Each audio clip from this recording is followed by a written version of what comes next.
ലൈംഗിക പീഡന പരാതിയിൽ രാഹുൽ മാങ്കൂട്ടത്തിൽ എംഎൽഎക്കെതിരെ ഗുരുതര കുറ്റങ്ങൾ ചുമത്തി കേസെടുത്തു. യുവതിയെ അശാസ്ത്രീയമായ ഗർഭഛിദ്രത്തിന് പ്രേരിപ്പിച്ചു, ഗർഭിണിയാണെന്ന് അറിഞ്ഞിട്ടും ബലാത്സംഗം ചെയ്തു, ദൃശ്യങ്ങൾ പകർത്തി ഭീഷണിപ്പെടുത്തി തുടങ്ങിയ കുറ്റങ്ങൾ എഫ്ഐആറിലുണ്ട്. മുൻകൂർ ജാമ്യത്തിനായി രാഹുൽ മാങ്കൂട്ടത്തിൽ തിരുവനന്തപുരം ജില്ലാ സെഷൻസ് കോടതിയെ സമീപിച്ചു. രാഹുൽ മാങ്കൂട്ടത്തിന് കുരുക്കുമുറുകുന്നതാണ് പോലീസിന്റെ എഫ്ഐആർ. തിരുവനന്തപുരത്തും പാലക്കാടും വെച്ച് 3 തവണയാണ് രാഹുൽ മാങ്കൂട്ടത്തിൽ യുവതിയെ ബലാത്സംഗം ചെയ്തത്. ഇതിന്റെ ദൃശ്യങ്ങൾ പകർത്തി. വിവരങ്ങൾ പുറത്തു പറഞ്ഞാൽ കൊല്ലുമെന്ന് രാഹുൽ ഭീഷണിപ്പെടുത്തി. ഗർഭിണിയാണെന്നറിഞ്ഞിട്ടും രാഹുൽ മാങ്കൂട്ടത്തിൽ യുവതിയെ പീഡിപ്പിച്ചെന്നും എഫ്ഐആറിൽ വ്യക്തമാക്കുന്നുണ്ട്.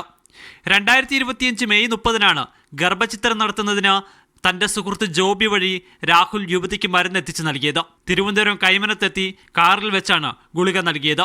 യുവതി ഗുളിക കഴിക്കുന്നുണ്ടോ എന്ന് ഉറപ്പുവരുത്താൻ വീഡിയോ കോൾ ചെയ്യുകയും ചെയ്തു രാഹുൽ. അശാസ്ത്രീയമായ ഗർഭചിത്രത്തിന് പ്രേരിപ്പിക്കുക എന്നത് 10 മുതൽ 14 വർഷം വരെ ശിക്ഷ ലഭിക്കാവുന്ന കുറ്റമാണ്. ബലാത്സംഗവും ദേഹോപദ്രവം ഏൽപ്പിക്കലും ഐടി ആക്ട് പ്രകാരവും രാഹുലിനെതിരെ പോലീസ് കേസെടുത്തിട്ടുണ്ട്. എന്നാൽ തനിക്കെതിരായ ആരോപണത്തെ പൂർണ്ണമായും തള്ളുകയാണ് രാഹുൽ മാങ്കൂട്ടത്തിൽ. പരാതിക്കാരിയായ യുവതിയുമായി ഉഭയസമ്മതപ്രകാരമുള്ള ബന്ധം മാത്രമാണുള്ളതെന്ന് രാഹുൽ ജാമ്യാപേക്ഷയിൽ ചൂണ്ടിക്കാണിച്ചിട്ടുണ്ട്. പെൺകുട്ടിയെ ഉപദ്രവിക്കുകയോ ഗർഭചിത്രത്തിന് നിർബന്ധിക്കുകയോ ചെയ്തിട്ടില്ല. യുവതി ഗർഭിണിയാണെങ്കിൽ അതിന് ഉത്തരവാദി താനല്ല. സ്വർണ്ണക്കൊളയിൽ നിന്ന് ശ്രദ്ധ തിരിച്ചുവിടാനുള്ള ശ്രമത്തിന്റെ ഭാഗമായാണ് കേസ് രജിസ്റ്റർ ചെയ്തിരിക്കുന്നതെന്നും രാഹുൽ ജാമ്യാപേക്ഷയിൽ ചൂണ്ടിക്കാണിച്ചിട്ടുണ്ട്.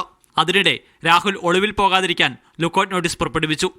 അതിജീവിതയുടെ രഹസ്യമൊഴിയും രേഖപ്പെടുത്തി.